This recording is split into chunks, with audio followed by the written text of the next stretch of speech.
Why hello there, I'm Lim Ding Chong from SMJK Seg Hwa, school code JEB7030, but you can call me Chris for short. Now I know that you might be quite eager for me to start my book review and learn more about the book that I have here today. But before that, please allow me to do a short introduction on myself, particularly some of my hobbies and more notable achievements.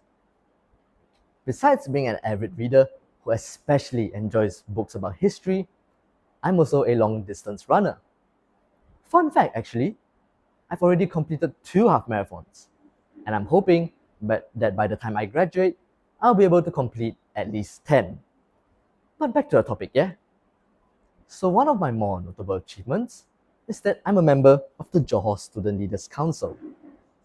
This means that I'm often called upon by my teachers to give speeches in front of my entire school. On the topic of speeches, let's talk about the book that I have here today, Speeches That Changed the World. Now the title of the book is actually quite self-explanatory, but at the same time, it can be a bit deceiving. More often than not, people tend to assume that the speeches that change the world come from great people.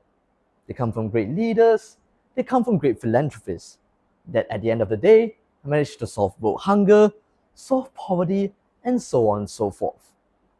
But that's not exactly the case for this book. You might be wondering, what do you mean? Well, before we dive deeper into the contents of the book itself, let's first understand the book in a more general way.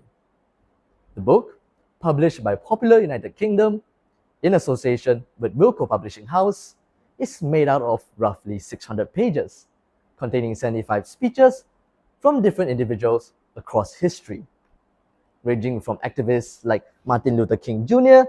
to presidents like John F. Kennedy and political leaders like Mao Zedong. Each speech also comes with a short preface of the speaker beforehand, allowing the reader to better understand the background of the speaker and dive deeper into what I like to call the immersive world of speaking. So what actually makes this book unique is how it is unbiased when it comes to its content. Unlike most books that just tend to cover the positive speeches from history, this book also covers some of the darker sides of history itself. Some of the speeches within the book come from history's most infamous dictators that end up starting world wars. It's safe to say that many of the speeches within the book itself, they don't just become part of history, they change the course of history. Every carefully created speech ends up reflecting and portraying the emotions of the speaker, oftentimes reflecting their real-life ideologies, policies, and scenarios that shape them into who they are. Let's take, for example, this speech from Joseph Stalin. A bit of context beforehand, if you don't know who he is, Joseph Stalin was the leader of the Soviet Union from 1924 to 1953. During his reign, he ruled over the Soviet Union with an iron fist.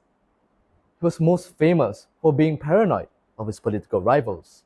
Hence, one of his more infamous policies, the Soviet gulags, which are Siberian concentration camps for said political rivals. So yeah, a paranoid and psychopathic dictator. It's not really the first person that comes into mind when we mention a motivational speaker. But if you turn to page 232 on this book itself, you can actually read one of Joseph Stalin's more notable speeches.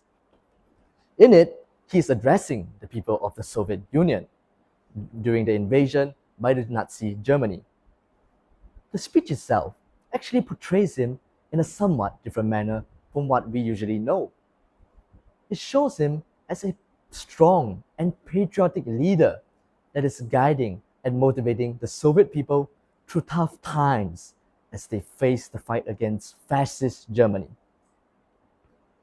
To come to a short summary, the book itself, with all of its carefully selected speeches, tell different stories from across history. The main point of the book isn't just about teaching one how to speak. It's about showing to the world how the simple act of speaking can change the course of history itself. And for me personally, it also allowed me to experience and view many historical scenarios from a completely different perspective. Ladies and gentlemen, as our time today sadly comes to an end, I'd like to leave you with a short challenge. Give this book a try and tell me whose speech was your favorite and why. I hope you had a great time watching my book review. Until we meet again. Goodbye.